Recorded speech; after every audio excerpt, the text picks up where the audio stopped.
పెట్టుబడుల అవగాహనపై రేవంత్ మరియు గిరిబాబు గారు కండక్ట్ చేసే వెబినార్ కోసం ఈ నెంబర్కి కాల్ చేయండి. నమస్తే, వెల్కమ్ టు సుమన్ టీవీ. నేను విష్ణు. ప్రస్తుతంతో పాటు ప్రముఖ stock market analyst Eedara Ramakrishna గారు ఉన్నారు. వారితో మాట్లాడదాం. సార్ నమస్తే. సార్ ఈదర రామకృష్ణ గారు. నమస్తే అండి విష్ణు గారు, అలాగే సుమన్ టీవీ ప్రేక్షకులందరికీ. రైట్. ఈదర రామకృష్ణ గారు, గడిచిన వారం కూడా మార్కెట్లు అప్రత్యేకంగా ముందుకే దూసుకెళ్లడం జరిగింది. సెన్సెక్స్ ఏమో 79,996 వద్ద క్లోజ్ అయింది. అండ్ నిఫ్టీ ఏమో 24,323 వద్ద క్లోజ్ అయింది. అండ్ ఎప్పటి వరకు ఎక్స్పెక్ట్ చేయొచ్చు అంటారు మార్కెట్లో ఈ వేగాన్ని? మార్కెట్స్ స్టడీగా పెరుగుతూ ఉన్నాయండి. లాస్ట్ వీక్ కూడా మనం చూస్తే 2.3%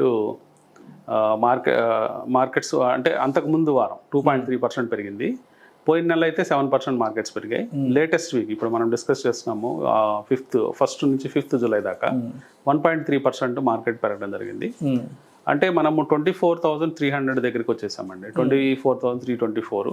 అలాగే సెన్సెక్స్ అయితే 80,000 అబోవ్ క్లోజ్ అయ్యింది. మళ్ళీ నిన్న ఫైనల్గా వచ్చేటప్పటికి వీకెండ్లో 79,996 దగ్గర క్లోజ్ అవడం మనం చూసాం. సో మొత్తం మీద మార్కెట్స్ చాలా ఉత్సాహంగా ఉన్నాయండి. అంటే ఆల్ టైమ్ హై రికార్డ్ అనేది ప్రతిరోజు వ్యవహారం అయిపోయింది. ప్రతిరోజు ఆల్ టైమ్ హై, ప్రతిరోజు ఆల్ టైమ్. ఎందుకంటే ఒక్క పాయింట్ ఎక్కువ క్లోజ్ అయినా కానీ ఆల్ టైమ్ హై అనాల్సిందే మనం. సో ఆ ఫినామినాలో మార్కెట్స్ పైకి వెళ్తూ ఉన్నాయండి. అంటే మెయిన్గా మనం చూస్తే ఒక పొలిటికల్ స్టెబిలిటీ అనేది మార్కెట్లో, అంటే ఇండియాలో ఇప్పుడు మనం చూసాం last 1 monthలో.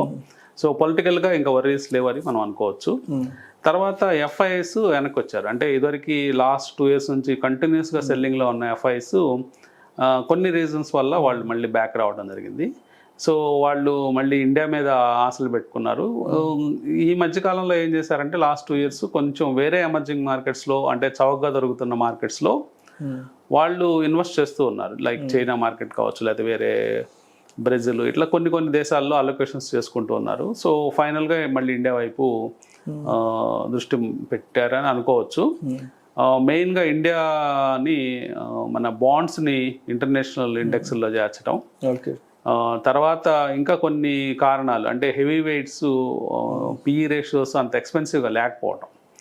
Heavy weight stocks Reliance కావచ్చు, హెచ్డిఎఫ్సి బ్యాంక్ కావచ్చు, ఫ్రంట్ లైన్ స్టాక్స్ అన్నీ కూడా పిఈ రేషియోస్ రీజనబుల్గా ఉన్నాయి. ఐటీలో మేజర్ స్టాక్స్ ఇన్ఫోసిస్, టీసీఎస్, అంటే వాళ్ళ ఫేవరెట్ స్టాక్స్ అన్నీ కూడా ఇంకా రీజనబుల్ వాల్యుయేషన్స్ ఉన్నాయి.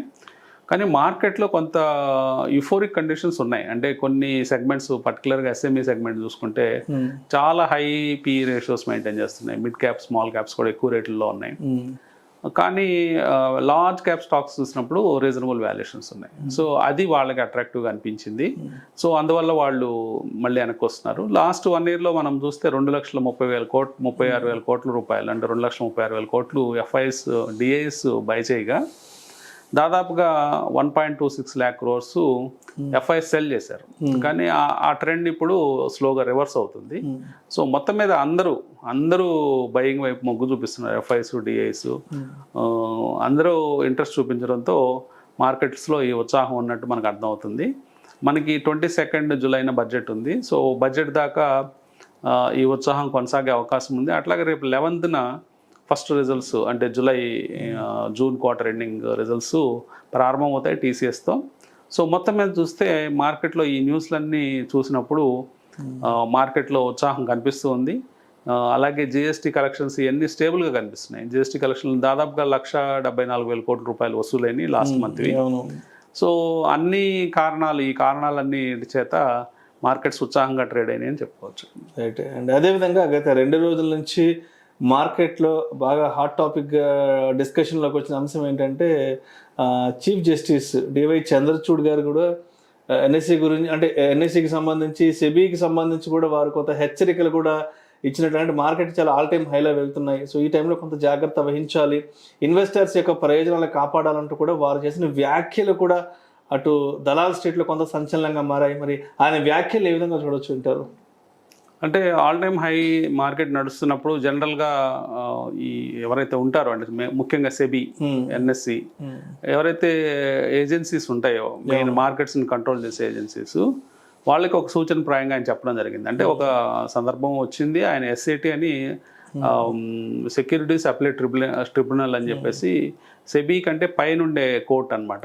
ఆ కోర్టును ఓపెన్ చేయడానికి ముంబై వచ్చినప్పుడు సెబీ చీఫ్ని, ఎన్ఎస్సి సిఇఓస్ని వీళ్ళందరినీ కలవడం జరిగింది. ఆ సందర్భంలో స్ట్రెంగ్త్ పాయింట్స్ని అబ్జర్వ్ చేయండి, అట్లాగే ఎక్కడైతే వీక్నెస్ ఉంటుందో, లేకపోతే కొన్ని అకౌంట్స్ అంటే మ్యానిపులేషన్ ఏమైనా జరుగుతుందా, ఇట్లాంటివి అబ్జర్వ్ చేయమన్నారు. జనరల్గా ఫైనాన్షియల్ మార్కెట్స్లో భారీగా పెరుగుతున్నప్పుడు మ్యానిపులేషన్స్ కూడా కామన్గా జరుగుతూ ఉంటాయి. సో ఆ మ్యానిపులేషన్స్ ఏమన్నా జరిగి కంపెనీ ప్రైసెస్ రిగ్ అవుతున్నాయా, లేకపోతే కేవలం స్ట్రెంగ్త్ మీద పెరుగుతుందా, ఇలాంటి విషయాల మీద ఫోకస్ చేయమని, అలాగే ఇన్వెస్టర్స్ని కాషియస్గా ఉండమని, యూఫోరిక్ వాల్యుయేషన్స్ దగ్గర స్టాక్స్ అంటే రిస్క్స్ తెలియదండి. అంటే లాస్ట్ 4 yearsలో వచ్చిన ఇన్వెస్టర్స్కి ఇంకా రిస్క్ ఎలా ఉంటుంది, మార్కెట్లో ఫాల్ ఉన్నప్పుడు ఎలా ఉంటుంది, మనము బుక్లో చదువుకోవడం వేరు, రియల్గా అది ఎక్స్పీరియన్స్ అవ్వడం వేరు. ఆ ఎక్స్పీరియన్స్ అయ్యే కండిషన్స్ వచ్చినప్పుడు తట్టుకోలేరు చాలామంది. సో ఇలాంటి సిచ్యువేషన్స్ అరైజ్ అవుతాయి కాబట్టి అందరూ అప్రమత్తంగా ఉండండి, మార్జిన్ ఆఫ్ సేఫ్టీ తక్కువగా ఉందని ఆయన చెప్పడం జరిగింది. రైట్. అండ్ అదేవిధంగా దీపం ఉండగానే ఇల్లు చక్కబెట్టుకోవాలి అన్న సామెత ఏదైతే ఉందో, ఈ ప్రమోటర్స్ కూడా అంటే ఇప్పుడు మార్కెట్లు అంతా ఆల్ టైమ్ హైలో ఉన్నాయి కాబట్టి కొంత ప్రాఫిట్ బుక్ చేసుకుని వెళ్ళిపోదాం అన్న ఆలోచనలో కూడా ఉన్నారంటూ కూడా వార్తలు వస్తున్నాయి. సో ఏంటి అసలు ప్రమోటర్స్ యొక్క ఆలోచన ధోరణి ఏ విధంగా ఉంది? ప్రమోటర్స్ అందరికంటే సెన్సిబుల్ పీపుల్ లాగా కనిపిస్తారండి. ఎందుకంటే వాళ్ళు బాగా లో వాల్యుయేషన్స్ ఉన్నప్పుడు కంపెనీలో షేర్స్ని బైబ్యాక్ చేస్తుంటారు, లేకపోతే వాళ్ళు ప్రిఫరెన్షియల్ ఇష్యూస్ ఇచ్చుకుంటూ ఉంటారు. అలాగే ఎప్పుడైనా హై వాల్యుయేషన్స్ ఉన్నప్పుడు కొంత ఆఫ్లోడ్ కూడా చేసుకుంటూ ఉంటారండి, వాళ్ళు షేర్స్ని కంపెనీలో ఉన్న షేర్లు తగ్గించుకుంటూ ఉంటారు. సో అదే ఇప్పుడు జరుగుతూ ఉందండి. లాస్ట్ 6 monthsలో కనుక చూస్తే $10.5 billion వాళ్ళు షేర్లు అమ్ముకోవడం జరిగింది. ఇందాక మనము ఒక నెంబర్ చెప్పుకున్నాము, డిఐఎస్ 2.36 lakh crores కొన్నారు, అలాగే ఎఫ్ఐఎస్ 1.26 lakhs అమ్మారని చెప్పుకున్నాం. మరి గ్యాప్ ఉంది కదా, ఆ గ్యాప్ మనీ ఎక్కడికి పోయిందంటే ప్రమోటర్స్ తీసుకెళ్ళిపోయారు. ప్రమోటర్స్ వాళ్ళ సొంత వాటాలను అమ్ముకుంటూ మార్కెట్లో ఉన్న క్యాష్ని వాళ్ళు ట్రాన్స్ఫర్ చేసుకున్నారు. అంటే దాదాపుగా ఇది గత 6 నెలల్లోనే 1,00,000 కోట్లు. అట్లాగే గత సంవత్సరం 2023 క్యాలెండర్ ఇయర్లో అయితే దాదాపుగా $12.5 billion, అంటే 1,00,000 పై చిలుకు కోట్లు. సో దాదాపు 2,00,000 కోట్ల రూపాయలు వాళ్ళు వాటాలు అమ్ముకోవడం జరిగింది. సో ఇదంతా కూడా అంటే ఇన్వెస్టర్స్ వాళ్ళు కూడా అంటే కేర్ఫుల్గా ఉండాల్సిన టైం అని మనం అర్థం చేసుకోవచ్చు అండి. అంటే ఎందుకంటే మార్కెట్స్ పెరుగుతున్నాయి, అది కంటిన్యూస్గా మన స్టాక్స్ పెరుగుతున్నాయి, మన పోర్ట్ఫోలియో పెరుగుతున్నాయి. ఇదంతా ఒక ఎత్తు అయితే మార్కెట్స్లో బ్యాడ్ న్యూస్ ఎప్పటి నుంచి వస్తుందో, ఎట్లా వస్తుందో ఎవరికి ఊహకు అందదండి. ఎందుకంటే తెలియదు. అంటే యాక్సిడెంట్ అయిన తర్వాతే ఎవరో చెప్తారు యాక్సిడెంట్ అయిందని, అంటే మనకి. ఎందుకంటే యాక్సిడెంట్ కానంతకాలం మనం కంఫర్ట్ జోన్లో హాయిగా ఉంటాము. యాక్సిడెంట్ అయిన తర్వాత అది మనకు తెలియదు, అది అయిన తర్వాత వేరే వాళ్ళు చెప్తే మనకు తెలుస్తుంది యాక్సిడెంట్ అయిందని. అట్లా ఉంటుంది యాక్సిడెంట్ అంటే. సో మార్కెట్లో కూడా ఇలాంటి సిచ్యువేషన్స్ వస్తూ ఉంటాయండి. అంటే ఒక 15 to 20 years మార్కెట్ని క్లోజ్గా వాచ్ చేసిన వాళ్ళకి ఇవన్నీ తెలిసిన విషయాలే. కానీ కొత్తగా ఉండే వాళ్ళని ఎందుకు పెద్దవాళ్ళందరూ, అంటే ఇప్పుడు ఈవెన్ చంద్రచూడ్ గారు కానీ ఎవరైనా కానీ, సెబీ కూడా కాన్స్టెంట్గా చెప్తూ ఉంది, రూల్స్ టైటన్ చేస్తూ ఉంది, కాన్స్టెంట్గా చెప్తుంది అప్రమత్తంగా ఉన్నాను. ఇవన్నీ ఎందుకు చెప్తున్నారంటే వాళ్ళ మంచి కోసమే అని మనం అనుకోవాలి. రైట్. అండ్ అదేవిధంగా గడిచిన జూన్ మాసానికి సంబంధించి ఆటోమొబైల్ సేల్స్ ఏ విధంగా ఉన్నాయి, అంటే మార్కెట్కి ఎంతవరకు వెనుదనగా నిలిచిందంటారు ఆటోమొబైల్ సెక్టర్ గడిచిన జూన్ మాసానికి సంబంధించి? జూన్ మంత్లో కూడా మార్కెట్లో లిస్టెడ్ ఎంటిటీస్లో పెద్ద అగ్రెసివ్ సేల్స్ అనేవి కనిపించలేదండి. మెయిన్గా మనము హ్యుండాయ్ కానీ, లేకపోతే హ్యుండాయ్ కూడా లిస్టెడ్ కదా, మారుతి తీసుకుంటే -3% సేల్స్ కనిపించాయి జూన్ మాసానికి కంపేర్ టు ఇయర్. ఒక్క కంపెనీ అవుట్ స్టాండింగ్గా కనిపించింది M&M అండి. మహేంద్ర మాత్రం 30% సేల్స్ గ్రోత్ కనిపించింది. అదొకటి 4-wheelersలో మెయిన్గా టాప్గా కనిపించింది అది. కాకపోతే మీరు అన్లిస్టెడ్ సెగ్మెంట్లో చూసినట్లయితే టయోటా వచ్చేటప్పటికి 30% గ్రోత్ రేటు, అలాగే కియా వచ్చి 10% గ్రోత్ రేట్స్ చూపించాయి. కానీ అది లిస్టెడ్ ఎంటిటీస్ కావు కాబట్టి స్టాక్ మార్కెట్తో మనకి ఏం సంబంధం ఉండదు. సో ఓవరాల్గా సేల్స్ అన్లిస్టెడ్ ఎంటిటీస్లో ఎక్కువ నెంబర్స్ కనిపిస్తున్నాయి. అదే 2-wheelersలో కూడా రిఫ్లెక్ట్ అయిందండి. 2-wheelersలో కూడా మీరు చూసినట్లయితే హీరో మోటార్ కార్ప్ ఒకటే 18% సేల్స్ గ్రోత్ కనిపించింది. అలాగే బజాజ్ ఆటో, అలాగే టీవీఎస్ మోటార్స్, ఈ రెండు కూడా 7-8% ఉండిపోయినాయండి. అదే అన్లిస్టెడ్ ఎంటిటీస్లో Honda motor cycles and scooters India limited ఏమో దాదాపుగా 60%, అట్లాగే సుజుకి 13% గ్రోత్ చూపించాయి. సో మొత్తంగా చూసినట్లయితే అన్లిస్టెడ్ ఎంటిటీస్ బాగా పర్ఫామ్ చేసాయి, లిస్టెడ్ ఎంటిటీస్ కొంచెం కాంపిటీషన్ని ఫేస్ చేస్తున్నాయని మనం అర్థం చేసుకోవచ్చు. ఓవరాల్గా మ్యూటెడ్ సేల్స్ అని చెప్పుకోవచ్చు అండి. ఓవరాల్ నెంబర్స్ మనం కంపేర్ చేసినప్పుడు ఒక మ్యూటెడ్గా నెంబర్స్ కనిపిస్తూ ఉన్నాయి. ఈ మ్యూటెడ్ నెంబర్స్ ఎందుకు కనిపించాయి అంటే కారణాలు మనం చెప్పుకుంటే జూన్లో కూడా హీట్ వేవ్ ఎక్కువ ఉండటం, అంటే ప్రజలు నార్త్ సైడ్లో చాలా హెవీ హీట్ వేవ్ ఉండటంతో ప్రజలు చాలా మంది బయటికి రాలేదు, అంటే వాళ్ళ పర్చేజెస్ కూడా పోస్ట్ పోన్ చేసుకొని ఉండొచ్చు. అట్లాగే మేలో కొంచెము ఏప్రిల్లో ఎక్కువ సేల్స్ చూసాము, బట్ నెక్స్ట్ ఎలక్షన్ టైంలో మనము మేలో కూడా మ్యూటెడ్ సేల్సే చూసామండి. మేబీ ఈ జూలై మాసంలో తర్వాత ఆగస్టు కొంచెం మంచి టైం చూసి కొనుక్కుంటారు కాబట్టి కొంచెం మంచి రోజులు వచ్చినప్పుడు అంటే మంచి పండగలు వాతావరణానికి మళ్ళీ సేల్స్ పికప్ అయ్యే ఛాన్స్ ఉంది. సో మొత్తం మీద ఒక ఫ్లాట్ సేల్స్ అనేది చూసాము. కానీ ఒక మేజర్ బ్రేక్ త్రూ ఏంటంటే first time in the world Bajaj auto వాళ్ళు సిఎన్జి వెహికల్ అంటే 2 వీలర్స్లో రిలీజ్ చేశారు నిన్న. సో దాంతో బజాజ్ ఆటో బాగుంది, గత కొన్ని నెలల నుంచి స్టాక్ బాగా పర్ఫామ్ చేస్తుంది. సో వెహికల్స్ కూడా 95,000 to 1,10,000 అంటే రీజనబుల్ బడ్జెట్లో అందరికీ అందుబాటులో, ఒక మిడిల్ క్లాస్ వాళ్ళందరికీ అందుబాటులో ప్రైస్లు పెట్టడం, అది కూడా చాలా ఫ్యూయల్ ఎఫిషియన్సీ దానివల్ల అవడం.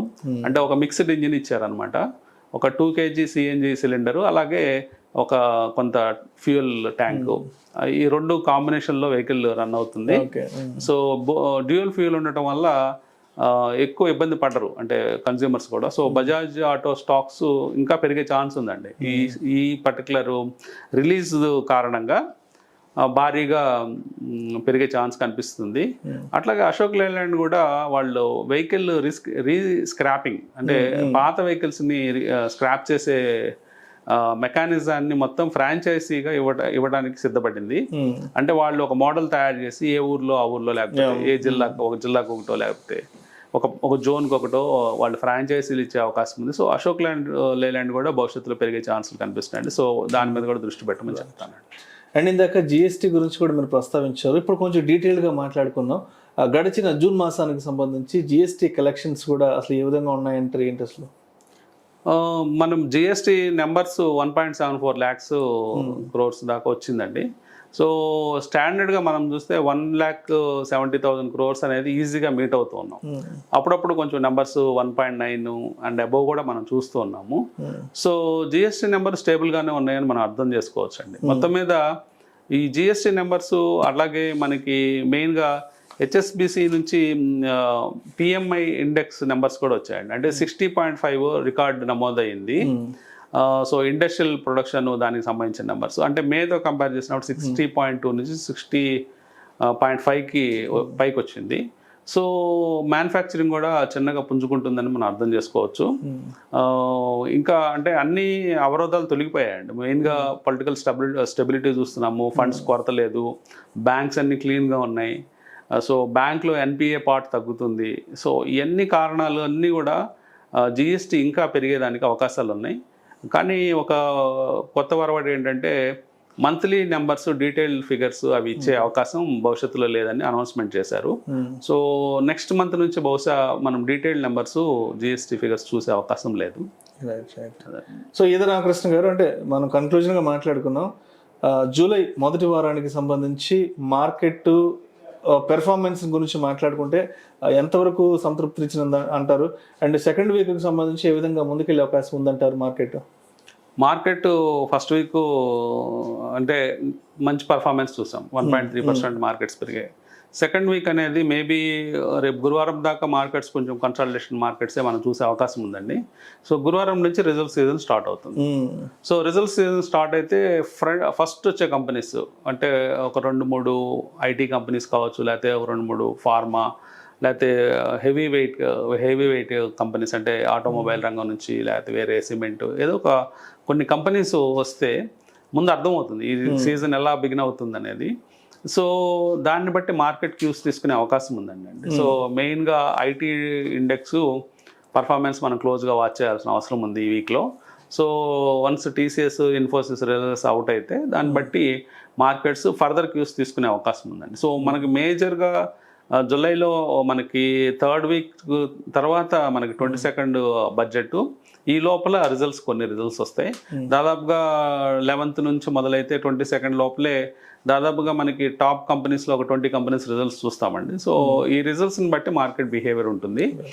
ఓవరాల్గా చూసినప్పుడు మీకు లిక్విడిటీ సమస్య లేదండి. కావాల్సినంత లిక్విడిటీ మార్కెట్లో ఉంది. మనం ఎస్ఐపి లాస్ట్ ఇయర్లో చూస్తే యావరేజ్ ఎస్ఐపి 16,000 కోట్లు యావరేజ్ అంటే ఎవ్రీ మంత్ యావరేజ్ 16,600 కోట్ల దాకా యావరేజ్ వచ్చింది ఎస్ఐపి ద్వారానే. ఇంకా బల్క్ ఇన్వెస్ట్మెంట్స్ అన్ని కలిపితే ఇంకా ఒక 10,000 కోట్లు ఎవ్రీ మంత్ వస్తూనే ఉంది. సో మొత్తం 26,000 కోట్ల యావరేజ్ మనకు కనిపిస్తుందండి.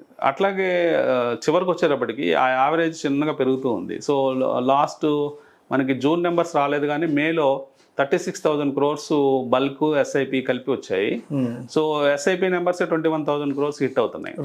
సో ఇవన్నీ కూడా హెవీ లిక్విడిటీ పుష్ ఉండడంతో మార్కెట్స్ ఏమాత్రం అంటే ఇంట్రాడేలో తగ్గినా కొంటున్నారు, లేకపోతే ఏదైనా సడన్ జర్క్ ఇచ్చిన మార్కెట్లో అంటే సడన్గా మీరు ఒక 200-300 పాయింట్స్ నిఫ్టీ కిందకు వస్తే వెంటనే బయింగ్ వచ్చేస్తుంది. సో ఏంటంటే బై అండ్ డిప్స్ మార్కెట్గా తయారైపోయింది.